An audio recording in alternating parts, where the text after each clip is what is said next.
This video will demonstrate how to properly perform the installation of a CWTF brewer. Connect water line to brewer and ensure there are no water leaks.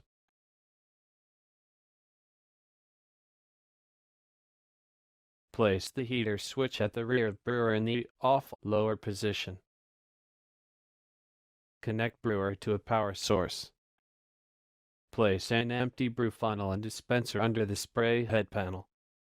Initiate the water fill by placing the on/off switch in the on position. Momentarily press and release the start switch. Water will begin to flow into the tank. When water stops flowing, initiate a second and third brew cycle. During the third brew cycle, the tank will fill to its capacity and the excess will flow from the spray head. After the water stops, place the heater switch to the on position. Wait approximately 20 minutes for the water to come to brewing temperature. Some water might drip from the brew funnel at this time. This is due to expansion and should not occur thereafter. This completes the installation process.